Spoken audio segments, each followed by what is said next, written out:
Tonight, the NYPD City Hall rift's got New Yorkers speaking out. New numbers out showing actually who New Yorkers are getting behind, whether it's the mayor or the cops, more specifically the police union.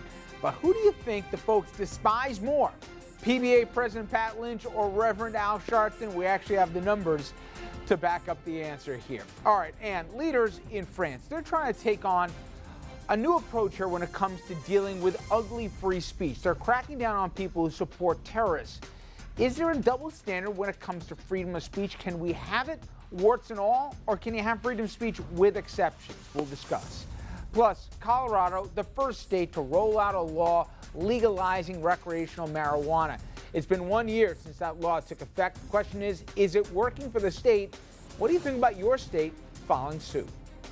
Good evening, everybody, and welcome to RFL. I'm Richard French. Thank you so much for joining us. And tonight, we will begin in New York City, where New Yorkers, they're putting more than just anecdotes here to which side they're getting behind in a rift between the cops and the mayor's office here that has gone on for some time now. Now, despite all the trash talking that the mayor seems to be bearing the brunt of, New Yorkers, if you believe the polls here, as we'll show you in a second, they're throwing their support behind him when it comes to the two different camps. Majority of New Yorkers, they disapprove of how New York's finest have acted when some turn their backs on de Blasio. Q poll released today shows that 49% of voters approve of the job de Blasio is doing as mayor, while 40% don't.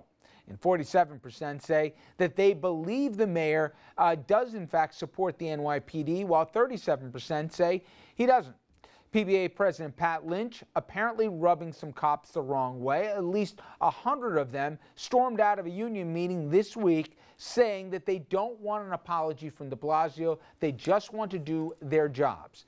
A new Q poll released today shows that New Yorkers are giving Lynch and Sharpton the thumbs down. Take a look at these numbers.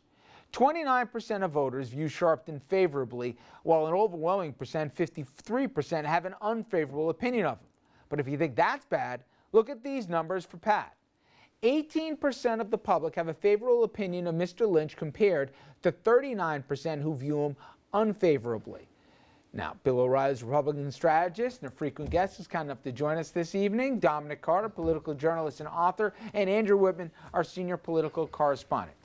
Bill, if you didn't know the numbers beforehand, and I said in a straight up taste test, if you will, here, would the public, if they had to choose a lesser of two evils, would they side more with Sharpton or Lynch? Who do you think they would have went for? I would think that they would have gone for Lynch. I'm surprised that Sharpton's numbers weren't worse, actually.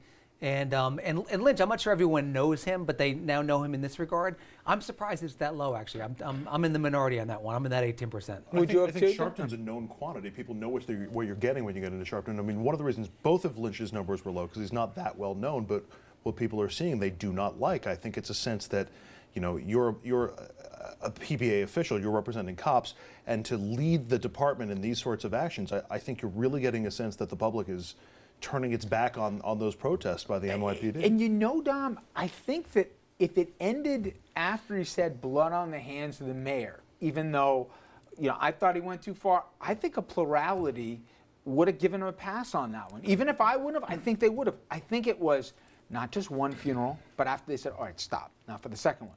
Then they did again at the second funeral. Then the rhetoric kept coming. Then all of a sudden, you had cops who were making arrests. Now the public said, wait a minute, you guys might be fighting with each other here. You might have a contract.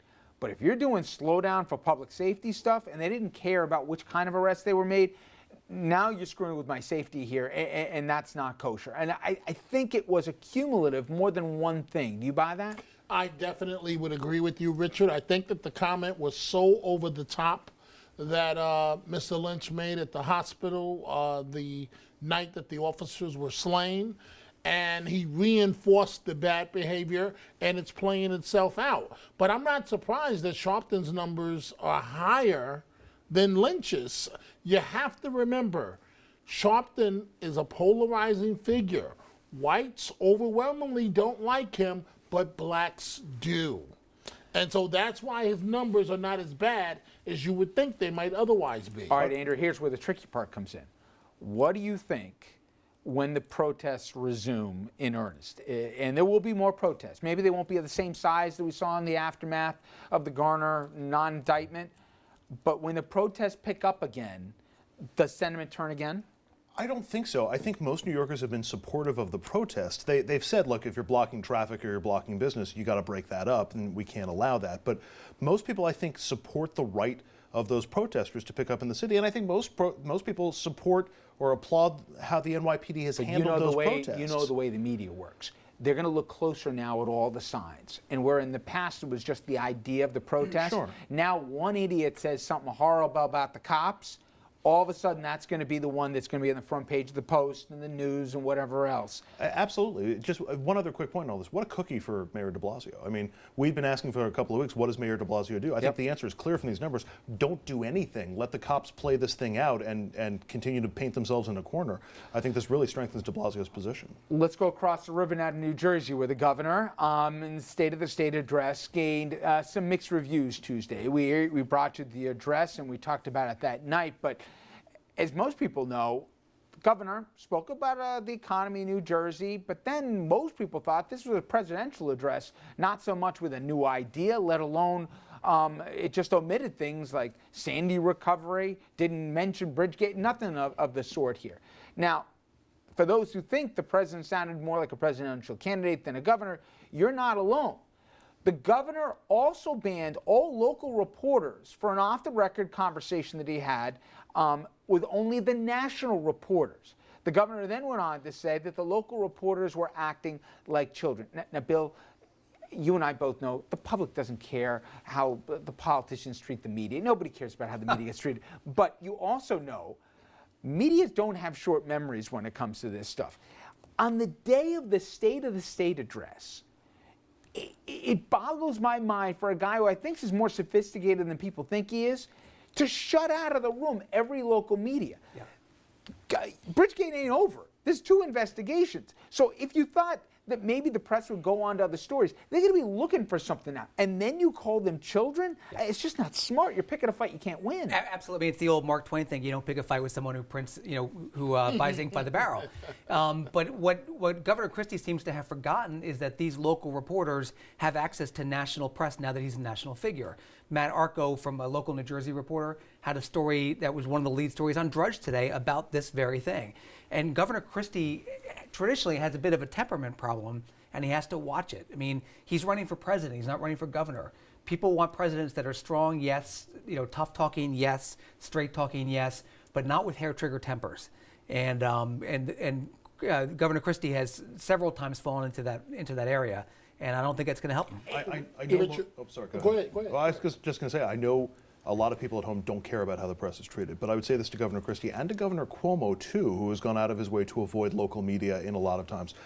You need to be responsive to the issues and concerns of the people you represent, and the press is the stand-in for the public. The public doesn't get a chance to question governors. So the press is there, and the purpose there is to ask about local policies, local decisions, and local issues in a way that the national media can't do. It's a responsibility of an executive to have those conversations. I hear you. People should be insulted that those governors are avoiding local media. I hear you, and I happen to agree with the back end, but if you're Andrew Cuomo, he should do that, but he hasn't done that, and he won't do that unless he gets in trouble. Then when you get in trouble, and you've blown off the local media, and you've given him the Heisman at every turn, and you insult him on top of that if you're Christie, then the local media becomes your worst nightmare. You don't really have to care about it when everything's great, but when things go south and you've made nothing but enemies in the press corps and nobody's gonna help you get off the hook here, that's when it's just bad politics. Well, Cuomo has at least held news conferences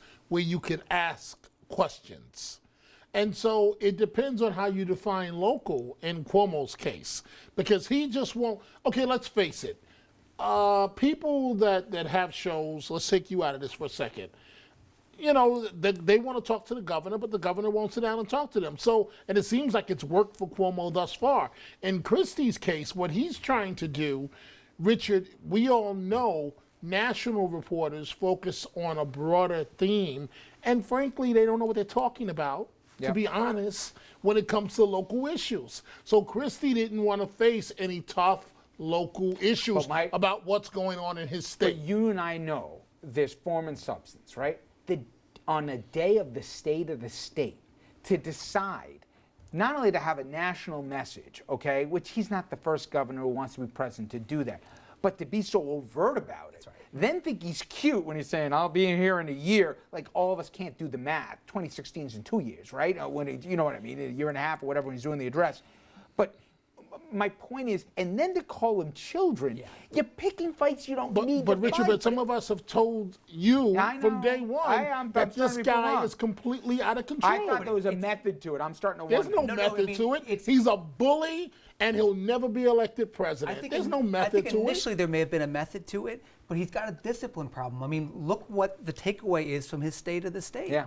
The takeaway is that he called reporters children. Nobody knows at this point or will ever know what was really in the message unless he paid attention. The takeaway was Christie loses his temper again. But by the way, the theme he wanted to get across was that how well he works with others. That was his whole point, that he works well with Democrats. He gets stuff done. So what does he do? He picks a fight.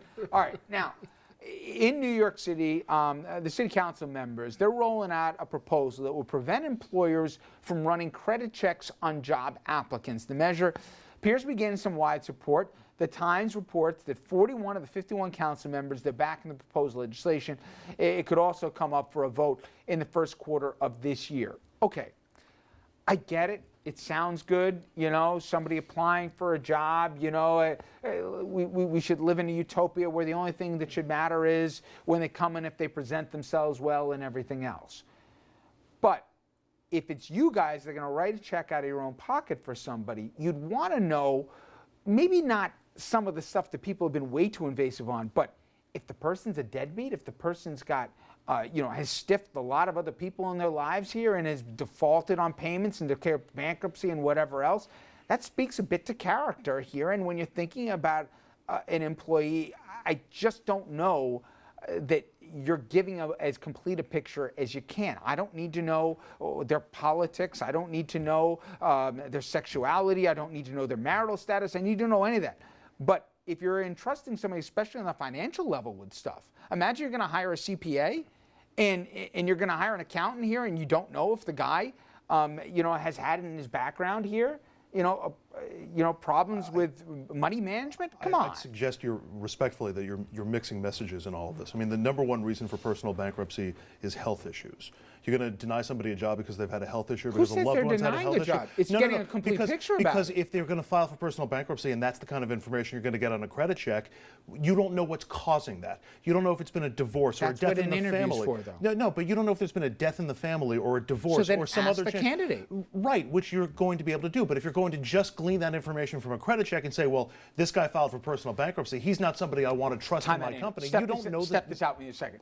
If a person doesn't have to provide, if a credit check history is now off the table in terms of a background check, why would a potential candidate volunteer that information in an interview? Well, all I'm saying is that credit check might stop them from getting the interview in the first place. You do a credit check on somebody, you see, well, there's been a personal bankruptcy here. I'm not going to interview that person. That person's not trustworthy, except you don't know the circumstances that led to the personal bankruptcy in the first place. From time to time, the New York City Council has too much time on their hands, and this definitely sounds like one, because this has got to be one of the dumbest ideas I have ever heard in my life. No, they have one dumber actually.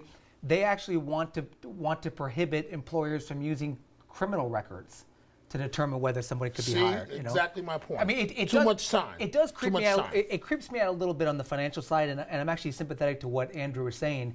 I mean, I was raised, you do a firm handshake, look them in the eye, and polish your shoes before the interview. But, in the new world, they can really crawl through your underwear drawer. And it's, I don't love the idea. And I'm uncomfortable about a lot of the stuff, but let's face it, as much as people don't want to, your social media accounts, what person out there doesn't think a future employer is going to be looking at, you say, well, why should they be looking at my Facebook page, my Twitter page? What do you think? I mean, you've put yourself out there in the universe on this. I'm only saying to you, Andrew, that maybe it depends, maybe the middle ground is it depends on the vocation. But if you're going to put somebody in charge of corporate finances and you don't think that their credit history has a bearing on their competency for the job? But you immediately went to deadbeat, and I'm saying that's not the case. A but lot that's of these what things, an interview is for. A lot of these things are beyond people's capacity to prevent them. Again, the leading causes for bankruptcies are medical issues, divorces or death of a spouse. I mean, that's not, and that's going to prevent somebody from getting an but interview. Hold on a second. If somebody's been on their resume, if they don't put it on their resume, but you find out, I assume you think it would be all right to find out their employment history, right? Yes. Well, don't you think that some people wouldn't hire somebody if a person's had less than 6 months at each of their last 3 jobs? Or maybe the person's going to ask them to explain why they've had such short tenures. The same thing would apply to a credit history. Explain to me why you declared personal bankruptcy. Well, but again, you immediately went to, and I think a lot of people went to deadbeat. And I'm saying that's a mischaracterization of the causes that lead to a lot of these circumstances. Maybe my language was inartful and I was too short on that, but yes. I think it speaks to some of the decisions that people who do hiring would make. And I don't think, just so we're clear, that if somebody did declare personal bankruptcy, they should be exempt from employment. I do think it raises a legitimate question, especially depending on the type of job that they'd be seeking. Certain other jobs where they're not attached to finances or whatever else, no. But I do think it's part of an equation when you're looking at a person, the best candidate for it, right? I think it should be part of it. I don't think it should preclude you from employment, but I think it should be a consideration. They're yelling at me to get to the next break. Okay, when we come back on the other side of the break, we will head across the pond, if you will, to France, where government leaders there seem to be cracking down on free speech, or others would say time out. They're dealing with the real world in the world of terrorism here, and they're not going to tolerate any language that condones, let alone praises terrorism. The question is, how far should we go here to criminalizing speech, even if it's ugly? We'll talk about that after this.